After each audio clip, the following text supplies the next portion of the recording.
¿Qué tal? Bienvenidos a este estudio central de Gran Canaria Televisión que como cada semana abrimos para tener con ustedes este espacio para hablar que hoy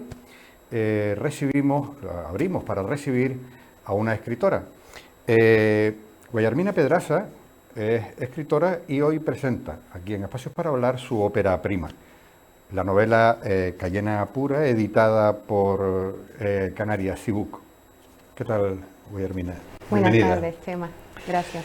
Guillermina, la dinámica normal del programa, pues solemos conocer en este caso de la literatura, pues la obra, pero también a la autora, mientras vamos hablando de una cosa y la otra. Y resulta que es usted paternalmente cordobesa, pero de madre canariona.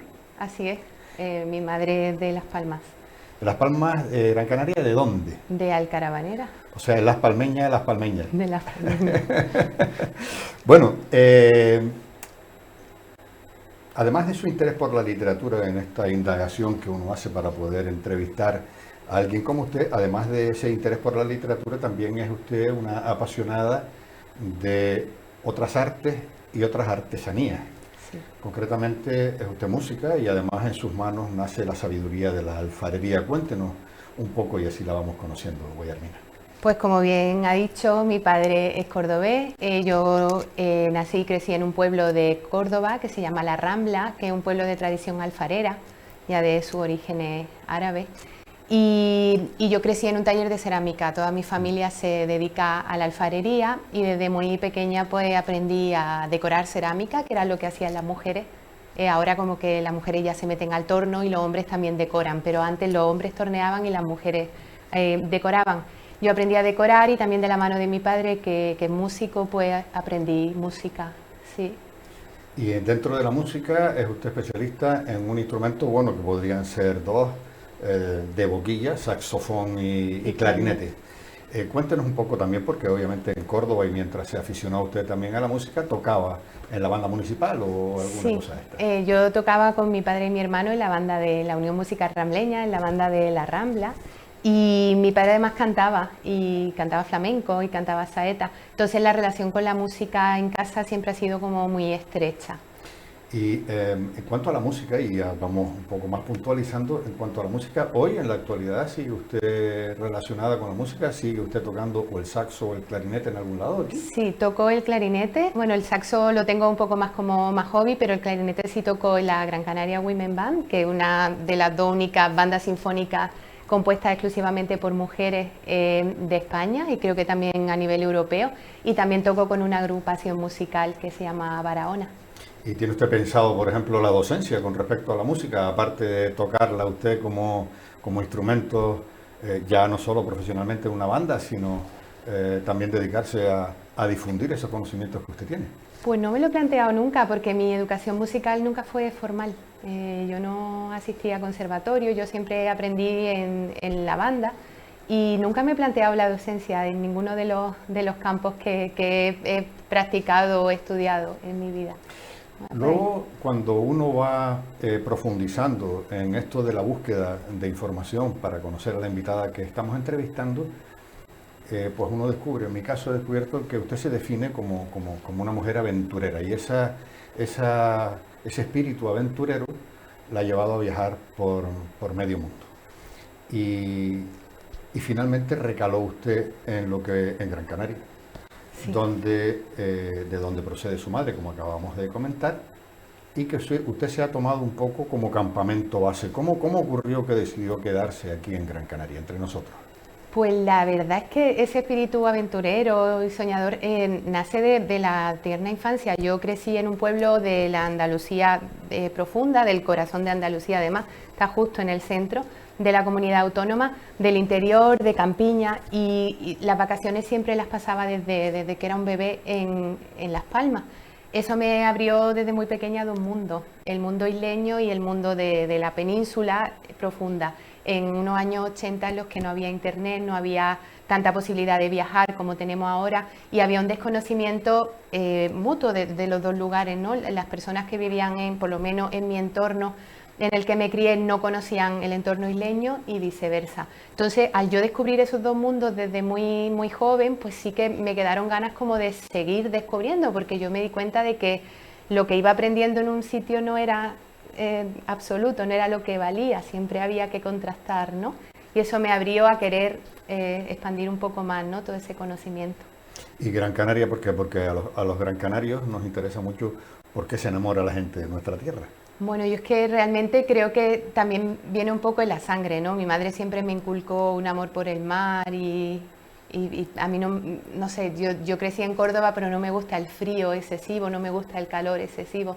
Y este clima tan maravilloso y estar rodeada de mar, aparte de que aquí tengo familia y amigos también de la infancia, eso hizo que en un momento de mi vida decidiera que el lugar de mis vacaciones fuese a ser el de la residencia permanente. Bueno, y entonces hizo de Gran Canaria eso el campamento base, por decirlo así. Pero en uno de esos viajes y en esas aventuras, trabajando profesionalmente, ahora nos contará usted, fue usted a parar a Colombia, concretamente a Cali. Introdúzcanos en esta parte de su historia que es muy interesante. Pues esa formación no formal que tuve en la infancia artística, digamos que en un momento de mi vida, porque yo estudié empresariales después por circunstancias, en un momento de mi vida pues me empezó como a tirar, ¿no? Y yo había tomado el camino de las finanzas después de estudiar empresariales y en un momento dado pues me decidí a cambiar de rumbo profesional. Yo trabajaba en banca. Terminé con mi trabajo de muchos años en banca y me tomé un año sabático para viajar por Latinoamérica porque quería escribir, quería volver a retomar mi contacto con la cerámica también y seguir haciendo música. Y en ese viaje, que fue un poco también un viaje iniciático para reencontrarme a mí misma, recalé en la ciudad de Cali, casi de casualidad, y ahí surgieron, digamos, se plantaron las semillas de la novela Cayena Pura. De lo que va a ser Cayena Pura, que es, como digo, su ópera prima, porque es la primera novela, pero sin embargo no es lo primero que usted ha escrito. No, yo escribo como una consecuencia también lógica de esa formación en creación que tuve en casa. Yo escribo desde muy joven. Lo que pasa es que escribía formato relato corto, microrelato. Y en un momento dado, sobre todo cuando ya acumulé gran cantidad de historia y de contexto que creía que se podía contar en un formato más extenso, pues me decidí a escribir la novela. Formatos cortos, relato corto e incluso microrelatos que no fueron pasando desapercibidos, sino que fueron incluso premiados, muchos de ellos. Sí, tuve varios premios desde la adolescencia y también fueron publicados y compilados. Eso también me hizo como creer un poquito en que lo que hacía interesaba y gustaba y lanzarme a la aventura de escribir un poquito más. Ya que estudió empresariales, a lanzarse en la empresa, de escribir, que quieras que no, al final termina siendo una industria como otra cualquiera. Y si nos vamos metiendo un poquito más de lleno en Cayena Pura, en la obra que, como digo, está editada por Canarias eBook,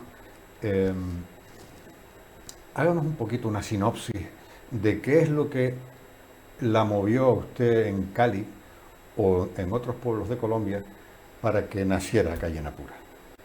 Pues yo en Colombia encontré una Colombia invisible que no había conocido nunca a través de las noticias ni a través de lo que esto es muy interesante. Contaba, ¿no? Yo andaba viajando, pero llegué a Cali, por circunstancias me quedé, me gustó el ambiente de la ciudad y al estar ahí surgió la posibilidad de trabajar con comunidades rurales. Y trabajando con estas comunidades rurales descubrí una realidad que desconocía y que había visto que nunca se comentaban, ¿no? Eran comunidades indígenas, afrodescendientes y campesinas que habían vivido durante más de 50 años en medio del fuego cruzado, de la guerra que se libraba entre la FARC y el gobierno, y entre otros muchos actores más, pero digamos que el conflicto armado que todo el mundo conocía era de estos dos bandos. Y me sorprendió sobre todo la lucha por la resistencia como pueblo, ¿no?, que tenía la comunidad indígena negándose al uso de armas. Me pareció muy digna y me pareció que eso lo quería contar. Y de eso es lo que trata el libro. Trata en parte, el libro tiene varias historias que se van intrincando. También sitúo una parte de la historia en las zonas rurales y otra parte en la ciudad de Cali. que también fue una sorpresa para mí porque escapaba de los estereotipos que yo había conocido con el tema de narcos, drogas, que nos llegan a través de series de televisión y noticias. Yo encontré que Cali era la capital mundial de la salsa. Digo, lo encontré porque ya era antes de que llegara. No es Cuba, entonces. No, es Santiago de Cali, la capital mundial de la salsa. Tiene ese sobrenombre, la llaman también la ciudad del lirio, por lo arrebatado de la salsa que se baila allí, y también la llaman la sucursal del cielo. Y a mí me pareció también como una historia, ¿no?, bonita que contar, de mitificar eso que nos habían contado y contar cómo era el ambiente, sobre todo de los bailaderos de Cali, que me pareció que era muy interesante. Allí se movía una energía muy interesante. Había, en la ciudad de Cali hay auténticos melómanos y melómanas. Hay lugares para escuchar música en los que ni siquiera te permiten bailar para que puedas apreciar el valor de la música, y lugares donde se va a bailar, no a beber alcohol, sino a bailar, pero a bailar con una maestría. Me pareció que había tanto talento que también lo quise reflejar en el libro.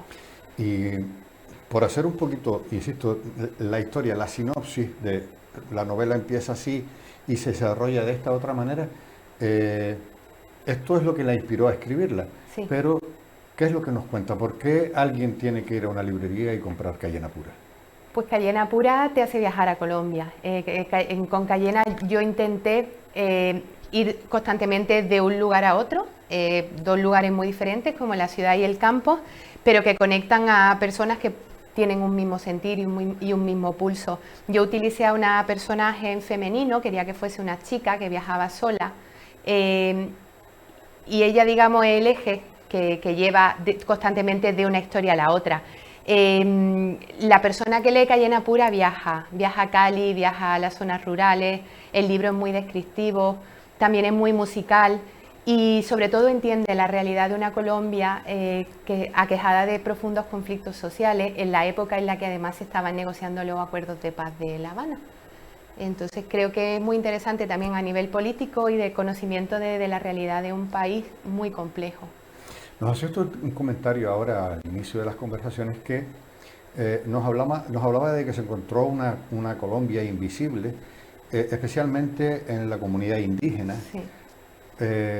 Y esto me da pie a pensar que hay una estructura social que no es solo indígena, es decir, que hay diferenciaciones o diferencias entre esas comunidades sociales. Están los indígenas, pero después hay otras diferencias sociales.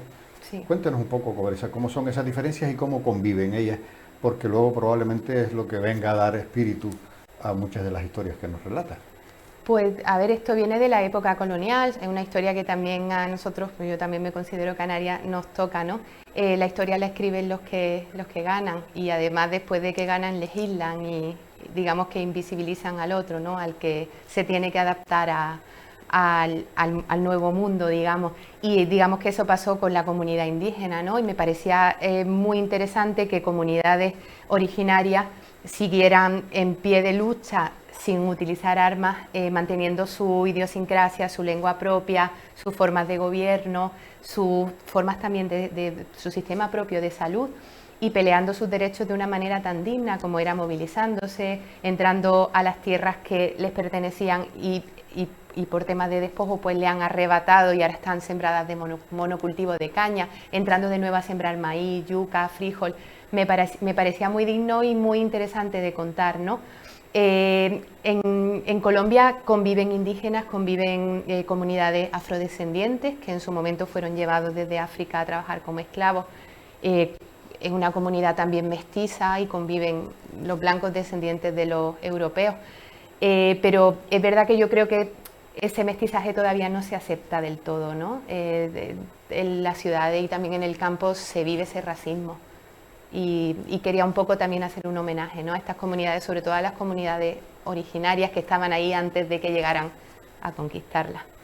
Leyendo Cayena Pura, uno hace un análisis de aquello que está leyendo y lo primero que uno se ve es la estructura de los capítulos. Tienen un poco el espíritu de esos relatos cortos que usted decía al principio, y a mí me pareció muy interesante porque usted hace una historia que es un relato corto, que luego la sigue otra, y esta misma primera continúa después, es decir, se van intercalando historias hasta que todas finalizan, ¿no? Bueno, se hace un epílogo que luego usted si quiere nos comenta, pero este formato de un relato corto seguido de otro que es distinto al anterior hasta volver al que nos encontrábamos inicialmente, ¿por qué eligió ese formato? Pues yo creo que porque es una manera para el lector más dinámica de meterse en la historia, ¿no? Como además es un libro muy musical, pues quería que fuese movido, que tuviese movimiento. Quizá también porque vengo de escribir relato corto, para mí es muy fácil empezar un relato y al determinado número de palabras pues cerrarlo, ¿no?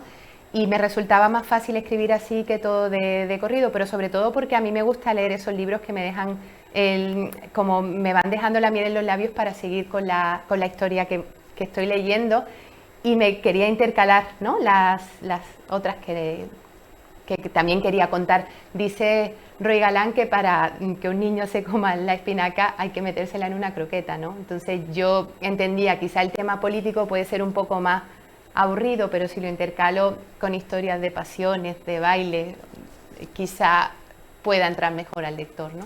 Y así es, yo lo aseguro porque yo me he leído la novela hasta despedazarla, hasta destriparla, aunque no sea muy correcto el término, pero es que realmente le he sacado todo el jugo y efectivamente se lee usted una historia, un relato de esos cortos e incluso lo enamora y termina leyendo los otros para incluso acceder a la continuidad de este primero, del que se enamoró.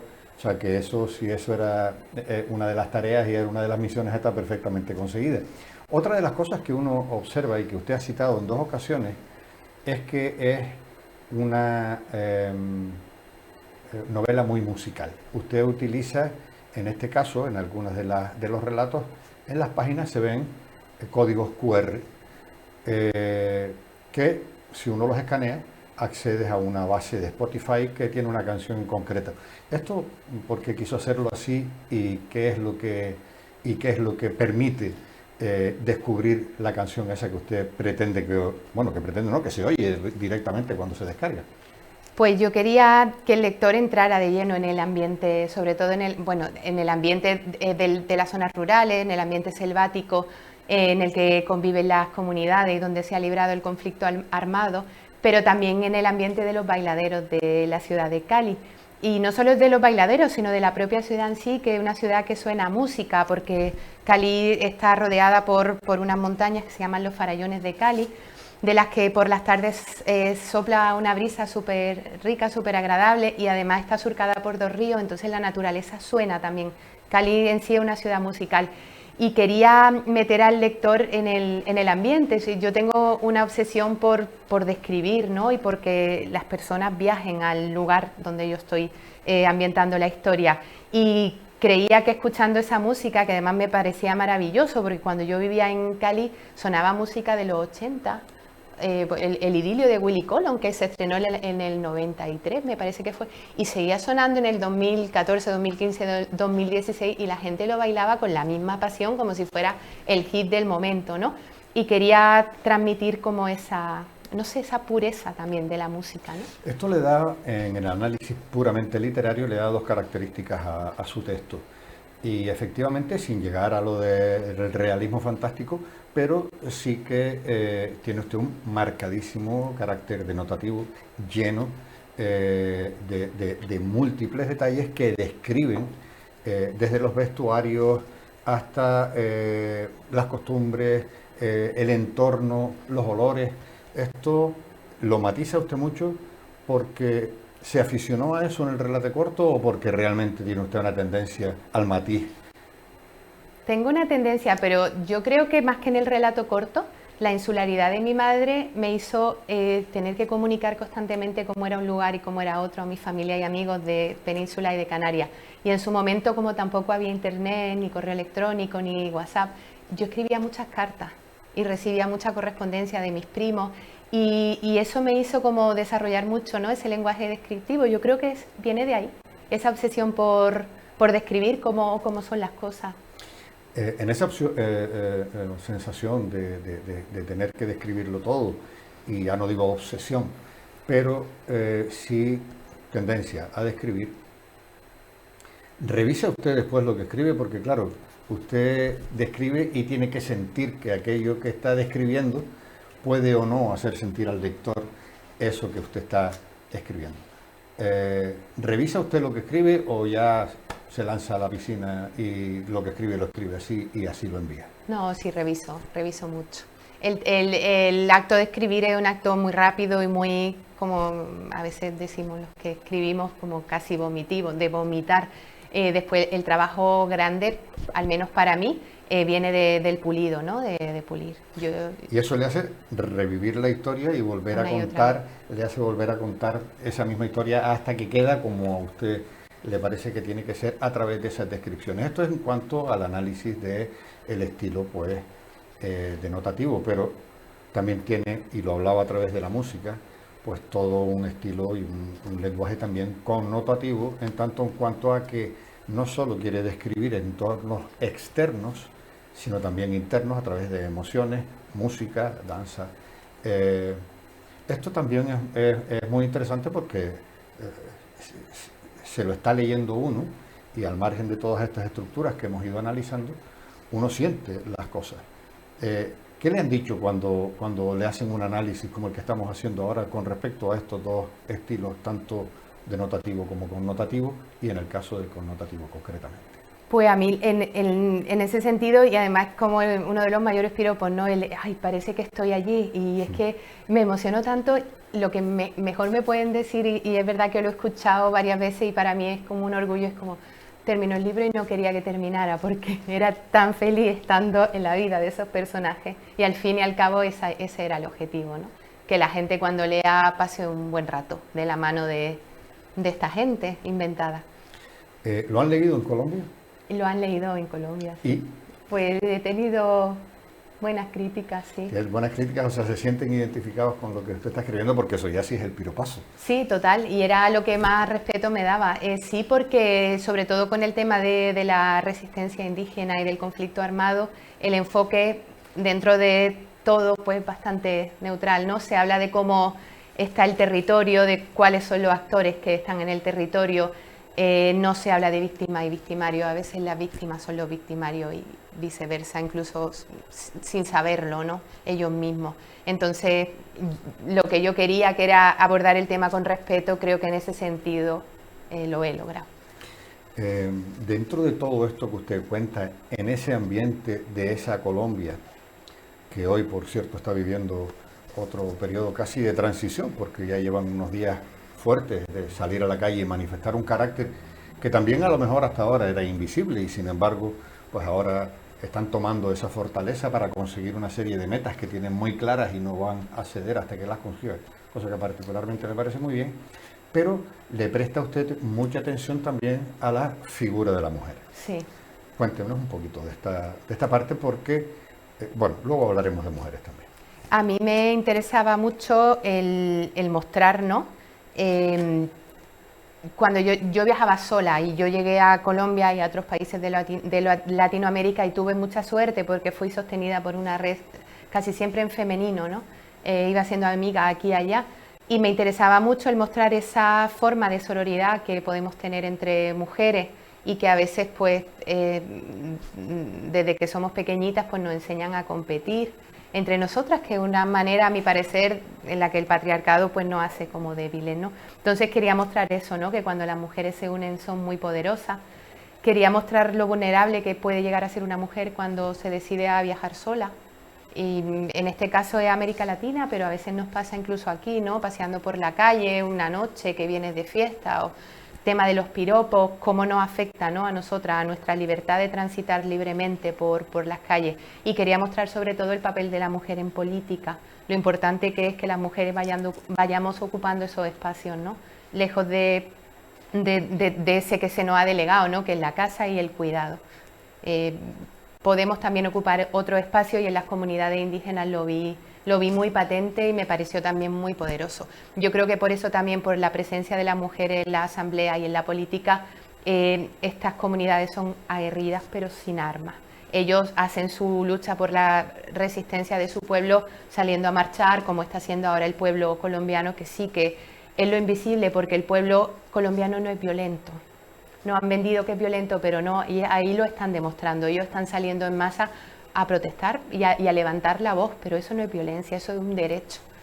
Es la fuerza de la presencia, básicamente, sin necesidad de tener que llegar justo a lo que a nosotros aquí en el otro lado del charco nos han mostrado. Nos han mostrado una Colombia, un narcopaís, en donde es el ejército contra los narcotraficantes, y entonces obviamente ahí sí hay una batalla, ahí sí hay oro, pero esta no es la Colombia que usted conoció. Claro, yo conocí una Colombia, digamos, más humana, ¿no? Y de hecho con lo que está pasando ahora se demuestra, porque en el año 2016 se firmaron los acuerdos de paz de La Habana. Los acuerdos no se llegaron a implementar, pero se demuestra que los dos bandos que eran la excusa para que Colombia fuese un país en guerra dejaron de guerrear entre ellos y el país sigue, digamos, sin funcionar. El malestar general sigue vigente, o sea, no era solamente la guerra lo que estaba ocurriendo allí, ¿no? Y es lo que estamos viendo ahora. Cuando llega usted a Colombia y se sienta y se inspira a tomar notas en sus cuadernos de nota para luego hacer Cayena Pura, como digo, uno de los temas en los que se fija es en la mujer, en la fuerza de la unión de la mujer, pero cuando llega, digo, ya llevaba usted un bagaje, ya llevaba usted una inspiración de otras mujeres más cercanas a la historia de su entorno, concretamente de la mujer española, Clara Campoamor, incluso, bueno, pues Concesión Arenal, pero hay unos puntos suspensivos que son enormes y que usted cita también con mucho cariño, al margen de la propia Carmen Burgos o cualquiera de las otras mujeres que fueron feministas, lucharon por los derechos de igualdad de la mujer, pero hay una mujer que en concreto a la que usted le debe un regalo, según dice usted en estos comentarios, que uno tiene que ir indagando para conocer a la persona a la que entrevista. Y es su madre. ¿Qué regalo le hizo su madre? Bueno, mi madre me hizo el regalo de... Además de la vida, claro. De la vida, por supuesto, de esta isla y de ese contraste de mundos, ¿no? En aquella infancia mía. Mi madre llegó a un pueblo de Andalucía rural y era la única mujer que conducía. Llegó con su coche, era una mujer rebelde, una mujer adelantada a su tiempo en aquel contexto. Ella venía de una isla que ya había explotado en el boom turístico, había vivido toda esa apertura y claro, yo crecí en un entorno bastante tradicional también en el sentido aferrado a la agricultura, a la alfarería y todo lo que ello conllevaba, con una madre con una mente muy abierta, ¿no? Entonces yo le debo esa apertura.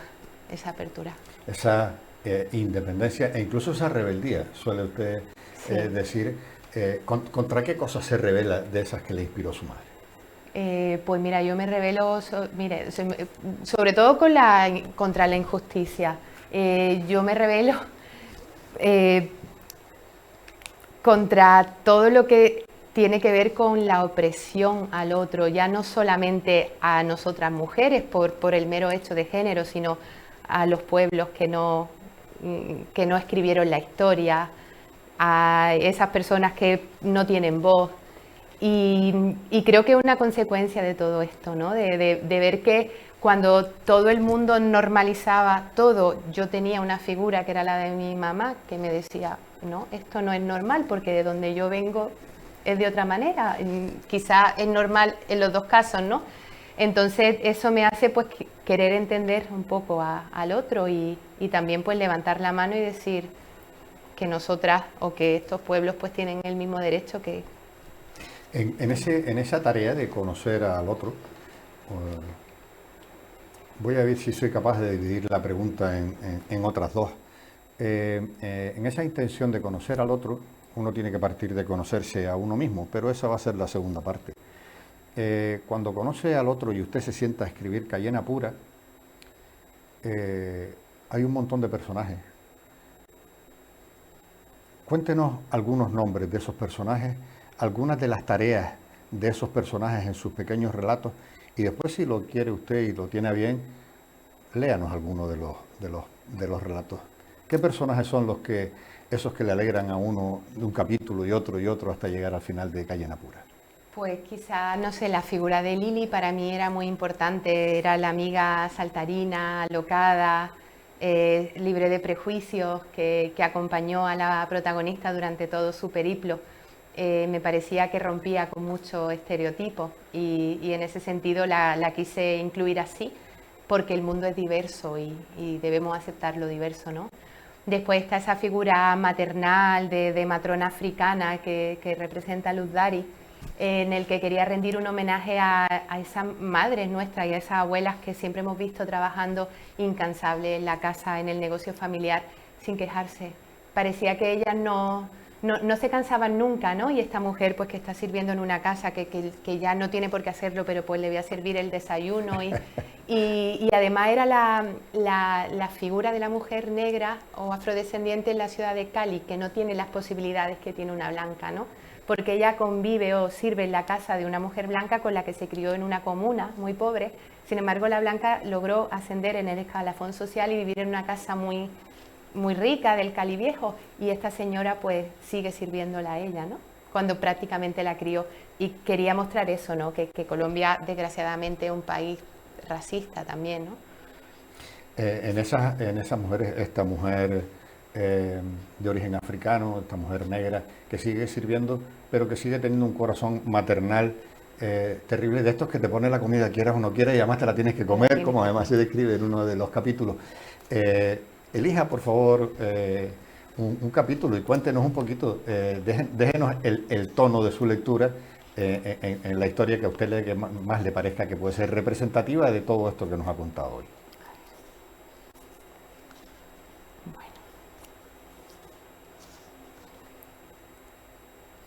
Voy a leer un poco sobre esa musicalidad de la ciudad de Cali. Perfecto. Y es que Cali es fiesta y en la ciudad se siente a todas horas el ritmo trepidante de la salsa arrebatada que a veces le pareciera ser el ritmo de la misma vida. Así intuye cuándo dar un paso, cuándo hacer una pausa o cuándo acelerar frenéticamente los pies, tanto en la calle como en la rumba. Suena la clave y se alborota como caleña, allá en donde esté, en la esquina, en la tiendita, en el parque o en la reunión a la que haya acudido.